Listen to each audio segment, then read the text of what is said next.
रायगडमध्ये थोड्याच वेळात लोकसभेच्या मतदान मोजणीला सुरुवात होणार। त्या अगोदरच रायगडचे दोन्ही उमेदवारांनी आपापली प्रतिक्रिया दिली। सुनील तटकरे यांनी आपण भरघोस मताने विजय होणार असल्याचं सांगितले असतानाच आनंद गीते यांनी विक्रमी मताने आपला विजय होईल असा विश्वास दर्शवला आहे। त्यामुळे येत्या काही तासातच रायगडचा खासदार कोण होणार हे जनतेसमोर स्पष्ट होईल। निकाल समोर आहे, कसं बघताय, काय भावना आहेत?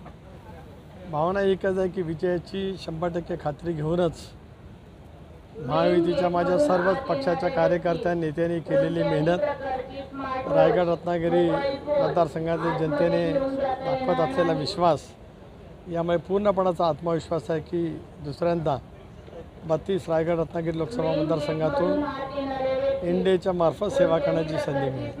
सर, रायगडबरोबरच संपूर्ण राज्याचं लक्ष बारामतीकडे लागलं आहे। नणंद भाऊजाई यांची जी लढत आहे, काय विश्वास वाटतो आपल्याला? निश्चितपणाने त्या ठिकाणी पवार विजय होणार, कारण ती पवार विरुद्ध सुळे अशी लढाई आहे। पवार विरुद्ध सुळेच्या लढाईमध्ये पवार निश्चित विजय होते। राज्यात निवडणुकीच्या सुरुवातीच्या टप्प्यात जसं वातावरण होतं, त्याच्यानंतर जरा काही वेगवेगळ्या पैसे राजकारण करण्याचा प्रयत्न केला गेला आहे, परंतु देशाचे पंतप्रधान नरेंद्र मोदी, एकनाथराव शिंदे, देवेंद्रजी फडणवीस, अमितभाई शाह, अजितदादा पवार या सर्वांच्या प्रचंड मेहनतीतून आम्हाला चांगल्या प्रमाणावरती यश त्या ठिकाणी निश्चितपणाने मिळणार आहे। राज्यात महायुतीला किती जागा मिळतील अंदाजे? बघूया, आता काही क्षणाचा अवधी राहिला। भावना आहेत आणि आजच्या निकालाकडे कसं सकारात्मक प्रतिक्रिया? मतदारांनी मतदान केलेलं आहे आणि आज फक्त औपचारिकता शिल्लक आहे